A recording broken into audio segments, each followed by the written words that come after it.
Disney splits its hotels into value, moderate, and deluxe like it's a clean upgrade path. Pay more, get more. It isn't that simple. Some value rooms cost more than moderate ones, and some deluxe resorts barely cost more than a nice moderate. Here's where the real value actually is, tier by tier. Value tier, $150 to $300 per night standard rooms. Pop Century is the clear value per dollar leader in the entire lineup, not just the value tier.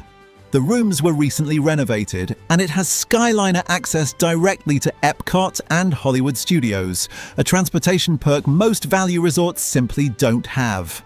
Most value resorts leave you entirely dependent on Disney buses, which means a 20 to 40-minute wait at peak times. Pop Century skips that bottleneck for 2 of the 4 parks. Starting around $213 a night, this is the strongest dollar-for-dollar pick at any price point on this list. For a family of 4, that's real money saved over a week-long stay compared to almost any other resort on property, without sacrificing the things that actually affect your day: a clean room and a fast way to the parks. The other value resorts, All-Star Sports, All-Star Movies, and All-Star Music, sit at the true floor of Disney World pricing, often starting under $200 a night. They're fine. The rooms are smaller, the theming is louder and more dated, and you're fully bus dependent. If your priority is the absolute lowest nightly rate and you don't care about Skyliner access, these are genuinely the cheapest beds on Disney property.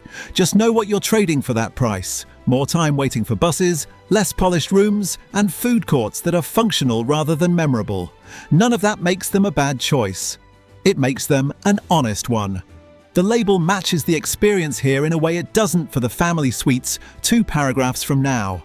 If you have young kids and want immersive theming, giant Finding Nemo and Cars statues towering over the courtyards, Art of Animation's standard rooms are the pick. Starting around $251 a night, the standard rooms here are genuinely well kept, and the courtyard theming makes the resort itself feel like part of the trip, rather than just a place to sleep. But that recommendation comes with a hard stop at standard rooms, because this is exactly where the value label starts to lie to you. Art of Animation. Family suites run $519 to $992 a night.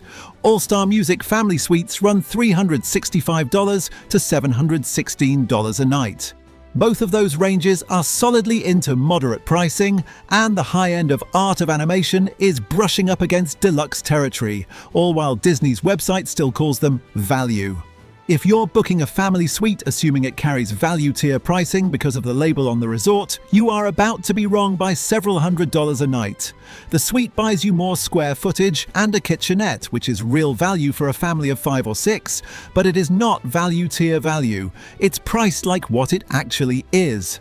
The lesson here isn't that family suites are a bad deal. It's that the word value on the resort sign tells you nothing about what you'll pay once you need more than 2 beds in a room. Moderate tier, $290 to $475 per night standard rooms. Caribbean Beach is the flagship moderate resort and one of the strongest overall values on the entire property, not just within its tier. It has its own Skyliner hub station, meaning you can reach Epcot, Hollywood Studios, and even other Skyliner resorts without touching a bus. There's a genuinely fun pirate-themed pool kids love called Caribbean Cay, and Sebastian's Bistro is a table service restaurant that's actually good, not just convenient because it happens to be on-site, starting around $290 a night. If Caribbean Beach's energy feels like too much, Port Orleans Riverside is the quieter alternative at essentially the same price point, charming southern mansion theming, a noticeably calmer atmosphere, and rooms that feel a touch more spacious than the moderate average. Same starting price, around $290 a night, different vibe entirely. If you want some of that southern charm with more nightlife energy nearby, Port Orleans French Quarter sits right next door and shares the same boat transportation, just with a smaller footprint and a livelier food court. Both Port Orleans resorts share one underrated perk over Caribbean Beach: a boat Ride directly to Disney Springs, which means a dinner and shopping evening doesn't require a bus at all. Coronado Springs, the fourth moderate option, deserves a mention here too. Its standard rooms are some of the most generously sized in the entire moderate category, which is exactly what makes the Grand Destino Club level upsell feel so jarring by comparison.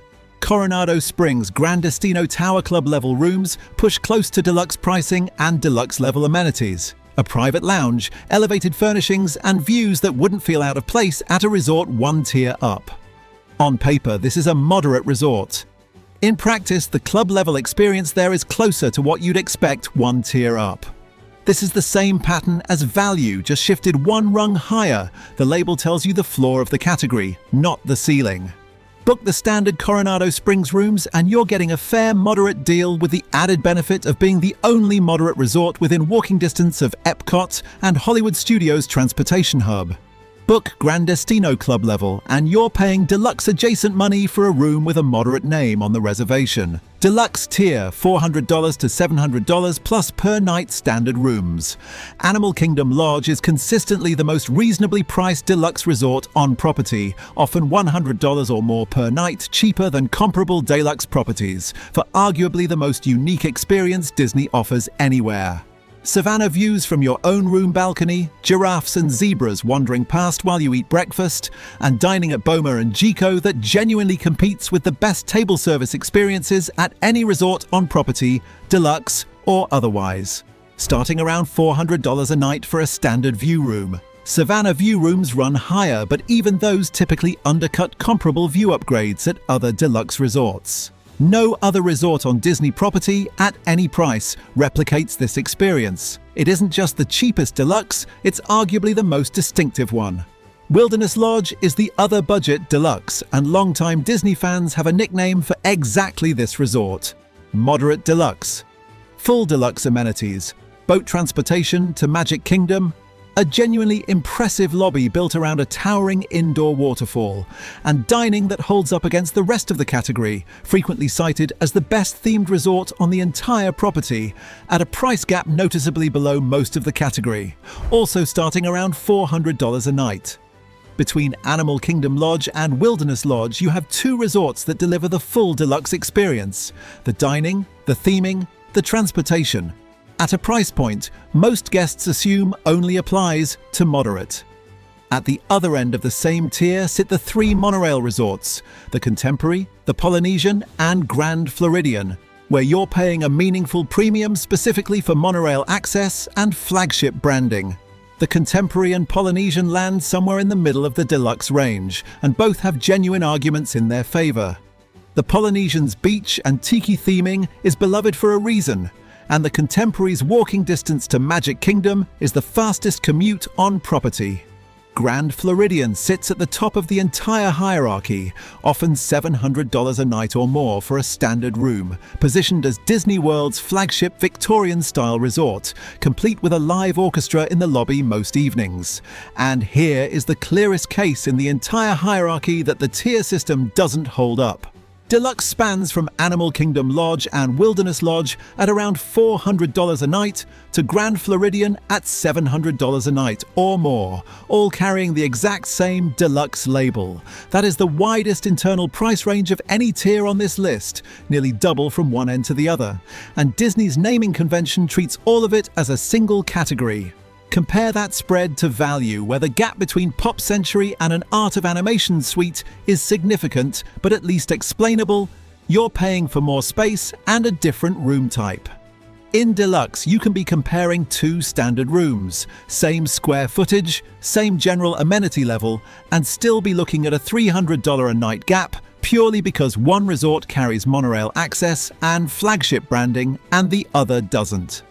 If value and moderate show cracks in the ladder, Deluxe is where the ladder stops. Being a ladder at all, there is no version of Disney's three-tier system that explains why two resorts can share a category and differ by nearly double in price for a comparable room. The tier tells you that both resorts are nice.